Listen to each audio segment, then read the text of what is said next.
Welcome everyone. In this video, I am going to share how you can crush the CARO-KANN defense, which begins with the move c6. Now, with this move, the idea is to attack the center with the move d5.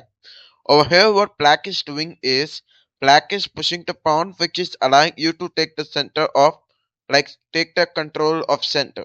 And that's what you do. You play d4, and many of the players as white, they play d4. Now over here, suddenly black plays d5 and attack the center, especially the e4 pawn. Then what you can do to support this pawn or continue with this variation. So today I'll show you top 4 traps in this variation which can make you a better player. So we have the move knight c3. If your opponent take it, then you can play knight take on e4. Now there are two variations which I am going to discuss. One is bishop f5 and another one is knight f6. So basically if your opponent play bishop f5, then you can play queen to e2. Now there is a trap in this line. Suppose if your opponent play the move knight d7, then he's gone. Cause you have knight d6 and that's a checkmate. Cause he cannot take it. And now trust me, this move is one of the common played moves. Many players they just create a blunder whenever they are playing in hurry or whatever. They just create a mistake that is knight e7 and suddenly they lose the game. So let's take it back and now instead of bishop f5, if you play something like knight f6, then what you do is you can simply play queen d3 to support it. If your opponent play the move like e5, now with this move what he's doing is he's trying to just create some trades. Basically what will happen, so if you will take it, and that's what you have to do, if you will take it, then black will take out the queen and try to give a check along with capturing this pawn. What will happen, you'll play bishop d2, he'll take it. Now if you observe, knight and the queen are attacking the knight. So generally if you try f3, like try to protect it, he can also join the bishop, right? So with this what he is going to do, he is just going to attack your pieces forward. So what can you do in order to crush this? So you can simply long castle, because the queen was attacking the b2 pawn, which is now protected by long castling. Now you can observe that this knight can be captured, so you can allow your opponent to take it. If your opponent captures, then he is gone. Cause you can play queen d8 check. Now there is no other option instead of king capturing it. So we'll not waste our time, and after king take, you can play bishop g5, which is a double check from the rook and the bishop.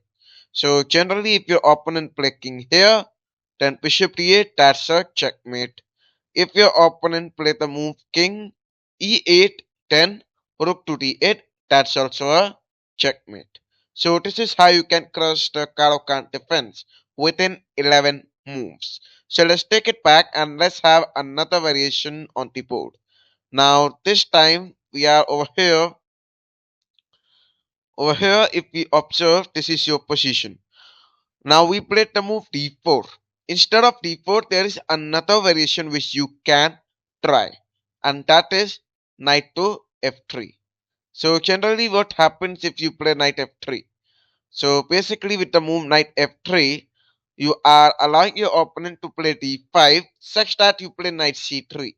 Now what happens is that the knight will be supporting this pawn, and this knight is just acting for supporting this these squares. Generally, this knight is beneficial for black not playing the move like e5.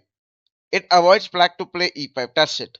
So with knight c3, now let's come to the main line where many of the players, what do they play? So over here they simply eliminate it. Okay, so they eliminate even stronger players. They also eliminate it. So we'll take it back. Now knight f6 is the response. Then what you gonna do? So with the move knight f6, what happens? Generally he is offering trade, right? Now that's up to you if you want to take or not. So obviously what you will choose? You will choose not to take it. Instead you will play queen e2. The idea is this. If your opponent play knight here, then you know what you have to do. So that's a checkmate. Otherwise, if you observe another variation where if your opponent does not play knight f6, means he can take out the bishop and attack your knight. So you can play knight g3 and attack the bishop. Your opponent can do nothing instead of taking it back.